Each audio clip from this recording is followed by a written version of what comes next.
So I was recently guiding a meditation retreat in the country of Colombia. And there was a question from one of the retreat participants, which really evoked something for me, so much so that I've been kind of riffing on it and using it a lot with my one-to-one mentees, as well as in different classes I've been offering since the retreat. And it arose from a particular question that I found not only kind of a common question, but also something I personally struggle with. And the question was from a participant who's been a longtime meditator, a Buddhist practitioner, who was struggling with how to evoke compassion and loving kindness as more of a felt experience. For them, it was a little bit too conceptual. It was something they kind of understood and knew about, but they felt they had some kind of a block or some kind of an obstacle to feeling it. Before I go into talking about this, I just want to say sometimes for some of us, we actually do know how to feel it. We just might be looking for some kind of wow experience. And so sometimes it's okay to just be content with whatever we're evoking in the moment through a loving kindness or compassion meditation or just in our daily life. And it's also okay that it's conceptual sometimes because the conceptual, although not ideal, it still will move us in the right direction. It will still will cause us to reflect deeper on what compassion, loving kindness means to us, how to enact it more in our daily life, and how to live from it, how to abide in it. I guess how to abide in both. So either way. This question is also deeply personal to me because it's been a struggle I had before. I mean, I still continue to have of, how to bring things from a conceptual idea to a rooted feeling.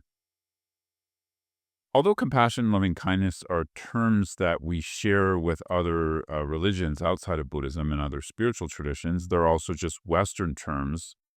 What I've found is these terms in Buddhism often can mean things that are slightly different. With that said, my answer to him actually comes from more of a metaphor we find in Western religion or Christianity. So before I talk about this, I just want to have one caveat. Those of you who are Christian or Catholic out there, I'm not trying to interpret your religion differently or tell you how to think or believe. For those of you who are, uh, um, I guess you could say, become uncomfortable also with religious iconography or any kind of associations you have with that from the past, I just want to encourage you to look at it in a little bit of a fresh way. That's all I'm trying to do. And I often find images in Christianity quite powerful when we interpret them through a Buddhist lens. Again, I'm not saying we should do that. It's just that's what helps me. And I often get emotional sometimes when I see certain images of Christ. And when I start to look deeper at the metaphors or the symbolism of what's going on, it really actually brings a lot of meaning to my own path in the Buddhist traditions. So just want to say that off the bat. Um, yeah. So, so this person's question when they were asking about it being very conceptual, what can they do to bring it into less of a conceptual, more embodied, I guess you say felt experience? And what I told them was that you need to find your thorn and or multiple thorns, right? Often we got multiple ones going on a daily basis. And what that evoked for me in particular was the image of the crown of thorns that Jesus wears that we can see often in the crucifixion image or symbol. And he was kind of perplexed for a moment, and then he kind of tried to take it in, and I started to explain that compassion, especially, is not necessarily an idea. It's not something we think and then we do. It's a response to pain. It's a response to discomfort. It's a response. I guess it could be to injustice as well, but any kind of pain, one's own pain, the pain of another, etc. And what I've noticed is that in the Buddhist world, when we're relating to compassion, we need to evoke it. We need to relate to it through our own pain. I would say this has been one of the most useful ways to work with it. For me, it's also one of the most difficult because just like you, I don't like to be in pain, right? But the more I've opened the door to not reject the pain I'm experiencing in any given moment, be that small or large, the more I've been able to learn. And of course, the more it's helped me to get out of my head with compassion and into the heart and into the body. For some of you out there, you might not have that issue, and that's fine.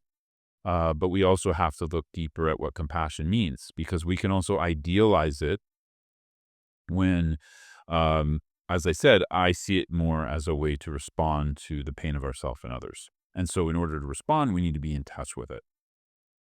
So, it sounds weird to kind of seek out thorns. We already have so many going on. Why would we want to seek out more? And my advice to him was not to seek out more. It was to acknowledge the ones that are actually happening, that are present, right? So for me, each day, there's all kinds of small ones popping up, right? Whether it's just sort of a body ache or being a little sleepy or being a little of a curmudgeon, grumpy that day, whatever it is, those are all small thorns that, you know, it's easy for me to ignore. And so one of my practices is to not ignore them and just actually meet that feeling, meet that pain. Of course, sometimes I do that somatically in the body, just meeting the feeling. But even just the practice of acknowledging that it's existing, that it's happening, is quite powerful. There's just a sense of, oh, okay, yeah, this is happening, and then from there we can start to move into an acceptance, a sense of this is happening, and I accept that it's happening. That in itself can be a huge doorway to genuine, authentic, felt compassion arising. And I can't tell you how that looks for you. It's an experience that just needs to be evoked. Hence why I'm talking about it through a metaphor like a thorn. Um, so back to this image or symbol or metaphor of the crown of thorns. Now, this is what I found so interesting because the image of Christ, especially the crucifixion, is this image of someone who took on the suffering of not only himself but others. And we have this in Mahayana Buddhism. We call this the ideal of the bodhisattva, one who works for the benefit of others. They might take on the suffering of others sometimes, but in general, they're just working with life. They're working with not only their life, but the life of others. And a bodhisattva is someone who's gone beyond the scope of their self-interest, their self-cherishing, this sense of a separate self. They've gone beyond that, and we call that prajna or prajna paramita, this wisdom gone beyond in the Mahayana Buddhist traditions. And they've combined that with the practice of being with pain, with thorns, their own at first, as they're a fledgling bodhisattva like us. And then, of course, the deeper pain of others as they move into their bodhisattva path. And so what struck me is Jesus is often a person, an image, a metaphor for the bodhisattva for me. It's pretty clear if, a person lived who was like that, they most likely were pretty close, if not what a bodhisattva actually is. And the image of the crown of thorns is quite powerful because the again, not to reinterpret someone else's religion, this is just how I see it, right? The crown is the sort of the king-like nature of being able to embody compassion 24/7 in order to live life from compassion, right? So the crown is sort of the accomplishment of not only working with one's own thorns, but being totally open to the thorns of the world. And this doesn't mean we have to fix the thorns. I think this is what often gets corrupted here. Doesn't mean we go out to fix every thorn that exists out there. That's actually impossible. But what we are doing is practicing an open heart towards them, right? And this is, for me, at the heart of what compassion actually is. Yeah. So just wanted to share that. Hopefully it's an image that evokes something emotionally for you, something alive, something fresh, something meaningful, as well as a practice you can actually implement. So what I advise is pay attention to the thorns in your day.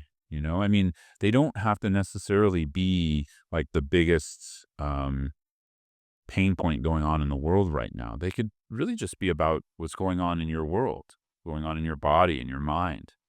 I find that too often we deflect from our own pain into sort of doom scrolling and catastrophizing everything else going on around us.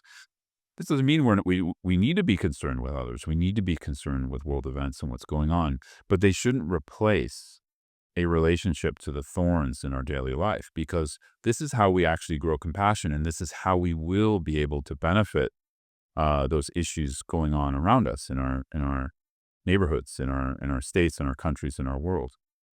So it's just my opinion, but I don't see really another way, because otherwise we end up just falling into anxiety and catastrophizing everything, and actually we don't become that useful to others. So I recommend working with the small thorns and then allowing yourself to be with the larger thorns in your life, right? And then you allow yourself to be with the thorns around you, right? And see how you respond. See how that shifts your relationship to others, shifts your relationships to, what's going on in the world around us. I'd be curious about that. So if you actually end up practicing this, let me know. I like to experiment with these different things. Mostly I'm experimenting with myself, just seeing like what's alive for me, what helps me to cultivate more compassion and embodiment in my life. And if it's helpful for someone else, great. So let me know. So thanks so much. As always, you can reach out to me. Please comment on my YouTube channel if you find this useful. If you're listening on Spotify or iTunes or somewhere else, feel free to reach out anytime. Thanks so much.